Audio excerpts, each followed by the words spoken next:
कोई भी exit poll जो होता है वो एग्जैक्ट पोल नहीं होता है। और मैंने ये कहा था कि बिहार की प्यारी जनता आपको पलटू राम के नाम से पुकारती है। देखिए, ये लोग भ्रष्ट लोग हैं, वोट चोरी करके गद्दी पर बने हुए हैं। कि जिस तरह से भ्रष्ट पदाधिकारियों की एसडीओ में पोस्टिंग हुई, उसी दिन से ये आशंका बनता चला जा रहा है कि ये लोग बेईमान लोगों से, ये बेईमान सरकार बेईमानी कराएगा। तो 80,000 का सेंटिमेंट उस व्यक्ति के साथ जुड़ा रहता है, और अगर आप उसको जबरदस्ती जीते हुए को अगर हरा दीजिएगा तो वो आपको परिणाम देखने को कल मिलेगा जिसकी कल्पना आप नहीं किए होंगे। तो हमारे कैंडिडेट के पास भी करो और मरो के सिवा कोई चारा नहीं। जैन जी लोगों रोड पे जो आप देखे होंगे, बांग्लादेश में आपने देखा होगा, श्रीलंका में देखा होगा, वैसा ही मिलता जुलता दृश्य आपको कल बिहार में देखने को मिलेगा। नमस्कार, लाइव बिहार देख रहे हैं आप, आपके साथ मैं स्नेहा गुप्ता।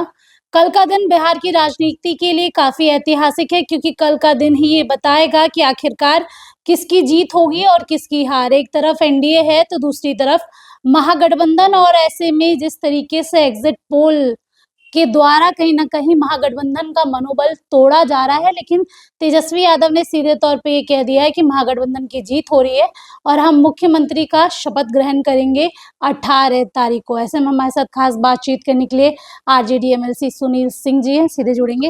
पहले तो बहुत शुक्रिया बात करने के लिए। धन्यवाद। और देखिए, ऐसा है कि कोई भी एग्जिट पोल जो होता है वो एग्जैक्ट पोल नहीं होता है, ठीक है। वो तो कल्पना आधारित है, किसी के दबाव पर है। बड़े बड़े मीडिया हाउस वाले जिनसे प्रेरित हैं, उनका दिया हुआ दबाव, उनका क्या इंस्ट्रक्शन, उनका क्या आंकड़ा, उसके हिसाब से लोगों ने दिया है। और आपने कल देखा भी होगा कि लंबी लंबी कतारें लगी हुई थी सभी मतदान केंद्रों पर। हजारों मतदान केंद्र पर वोटिंग चल रहा था। 7 बजे, 7:30 बजे तक वोटिंग चला है, और 6:30 बजे, 6:15 बजे एग्जिट पोल आ गया। क्या आया, कुछ से छुपा हुआ नहीं है। सभी का मिलता जुलता, जो लोग भी जो जो अपना बीड़ा उठाए होंगे, जो जो सुपारी लिए होंगे, उसके हिसाब से वो आया, ठीक है। ऐसा लग रहा था मानो एक ही कोच बस से सब लोग भ्रमण में गया और वहां से पता लगा करके आ गया, एक ही कोच बस से। तो देखिए, उसके गहराई में नहीं जाते हैं, उनका अपना है, उनको मीडिया हाउस चलाना है, उनको अपना इलेक्ट्रॉनिक मीडिया चलाना है, प्रिंट मीडिया चलाना है। तो उस बहुत ज़्यादा उसके हम गहराई में जाना भी नहीं चाहते हैं। देखिए, वर्ष 2020 की घटना है। 2020 में जिस तरह से हमारे 22 कैंडिडेट को, लगभग 22 कैंडिडेट का मेरे पास लिस्ट है, वो सूची भी हम आपको दे देंगे। किसी को 300 वोट से हराया गया, किसी को 24 वोट से हराया गया, किसी को 25 वोट से हराया गया। 10 उम्मीदवार तो ऐसे थे, उनको कह दिया गया कि आप विजयी घोषित किए गए, 2 घंटे में आपको सर्टिफिकेट मिल जाएगा। और 2 घंटे के बाद उनको बता दिया गया कि आप चुनाव हार गए हैं। और उसके बाद जो पुलिस का बल का प्रयोग होता है, उस तरह से कर करके उन लोगों को भगाया गया। तो देखिए, 2020 की घटना से हम लोग सबक ले चुके हैं, और हम लोग को पूरी तरह से आशंका है कि जिस तरह से भ्रष्ट पदाधिकारियों की एसडीओ में पोस्टिंग हुई, उसी दिन से ये आशंका बनता चला जा रहा है कि ये लोग बेईमान लोगों से, ये बेईमान सरकार बेईमानी कराएगा। तो हमारा यही कहना है, हाथ जोड़कर गुजारिश है वैसे वैसे रिटर्निंग अफसर से, जो इस काउंटिंग कार्य में जुटे हुए सभी पदाधिकारी हैं, कि भाई आप दूध का दूध और पानी का पानी कीजिए। आप किसी के कहने पर, किसी टायर्ड और रिटायर्ड अफसर के कहने पर, किसी के दबाव पर कोई वैसा आप काम मत कीजिए कि आप सीधे गंगा निकल जाइए। तो हमारा यही आग्रह है कि 80,000 लोगों का मैंडेट होता है किसी को विधायक बनने में। 70,000, 75,000, 80,000 वोट एक व्यक्ति को मिलता है, तो वो जाकर विधायक होता है। तो 80,000 का सेंटिमेंट उस व्यक्ति के साथ जुड़ा रहता है, और अगर आप उसको जबरदस्ती जीते हुए को अगर हरा दीजिएगा तो वो आपको परिणाम देखने को कल मिलेगा जिसकी कल्पना आप नहीं किए होंगे। हम ये कहना चाहते हैं वैसे भ्रष्ट पदाधिकारियों को कि आप किसी के कहने पर इस तरह से गुमराह मत होइए, आप किसी के दबाव पर काम मत कीजिए। जो दूध का दूध हो, पानी का पानी हो, आप अलग कर दीजिए। और अगर ऐसा नहीं करते हैं तो हमारे कैंडिडेट के पास भी करो और मरो के सिवा कोई चारा नहीं है। उसने काफी मेहनत किया, उसने 30 वर्ष का मेहनत अपने पार्टी में लगाया, तब जाके उसको टिकट मिला और जनता उसको जिताने जा रही है। और आप भी अच्छी तरह से जान रहे हैं कि जिस तरह से महागठबंधन के प्रति युवाओं का, किसानों का, महिलाओं का जो उत्साह है, जो उन्होंने कहा है कि भाई हम प्रत्येक घर में एक सरकारी नौकरी देंगे, 500 रुपये में गैस सिलेंडर देंगे, जो 30,000 रुपया हम मकर संक्रांति के दिन सभी महिलाओं के खाते में देंगे। किसानों के उत्थान के बारे में उन्होंने उसकी पीड़ा को देखी है। किसानों को उन्होंने कहा है कि हम मुफ्त में आपको पटवन के लिए बिजली देंगे, और इस तरह का जो उनका विजन है और लोगों का उत्साह हर एक मतदान केंद्र पर देखने को मिला है। और अगर आप मेरे जीते हुए कैंडिडेट को अगर हराने की कोशिश कीजिएगा तो आपको निश्चित रूप से नेपाल वाला जो दृश्य था, जिस तरह से वहाँ अराजक सरकार के विरुद्ध में जो जेएनजी लोगों रोड पे जो आप देखे होंगे, बांग्लादेश में आपने देखा होगा, श्रीलंका में देखा होगा, वैसा ही मिलता जुलता दृश्य आपको कल बिहार में देखने को मिलेगा।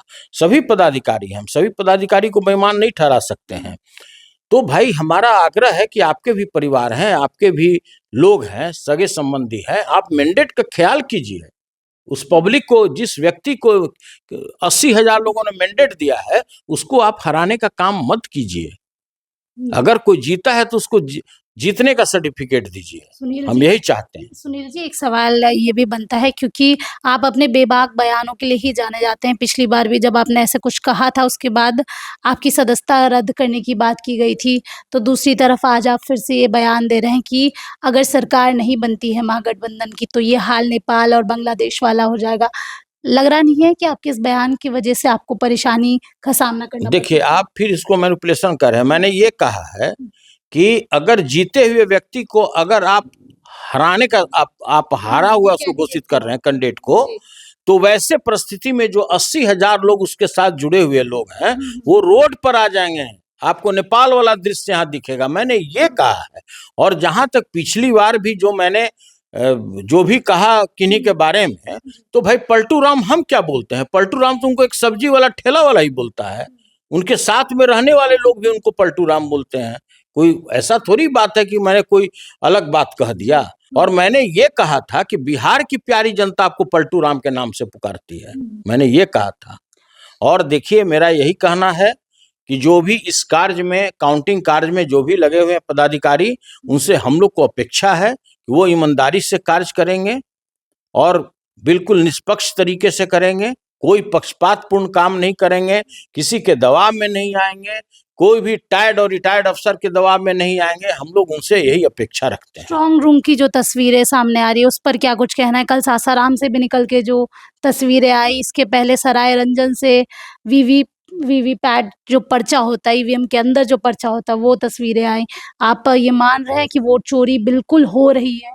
देखिए, ये तो वानगी है ना, ये तो साधारण सा लोगों का वानगी है, वो वोट चोर लोगों का। देखिए, ये लोग भ्रष्ट लोग हैं, वोट चोरी करके गद्दी पर बने हुए हैं। सभी लोग जानते हैं, पहले भी जान रहे हैं लोग कि किस तरह से लोकसभा का इलेक्शन हुआ। और आपने देखा होगा कि कांग्रेस के जो सबसे senior leader mister Rahul Gandhi ji ने सब चीज बेवाकी के तरीके से सबूत के साथ उन्होंने रख दिया।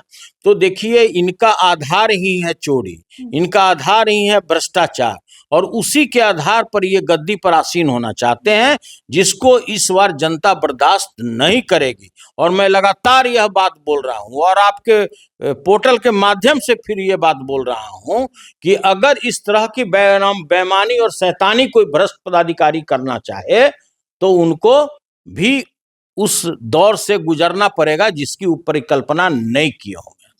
देखिए, सीधे तौर पे आपको बता दें कि क्या कुछ कह रहे थे वो भी आपको सुनवा रहे थे। कल का दिन काफ़ी महत्वपूर्ण है क्योंकि वोटों की गिनती होनी है। पटना की अगर बात करें तो एएन कॉलेज में गिनती होनी है, और ऐसे में कल पता ये चलेगा कि आखिरकार किसकी जीत होगी, किसकी हार। लेकिन ये चेतावनी है कि घपला नहीं होना चाहिए, वोटों की चोरी नहीं होनी चाहिए। आप बने रहिए हमारे साथ, तब तक के लिए बहुत बहुत शुक्रिया।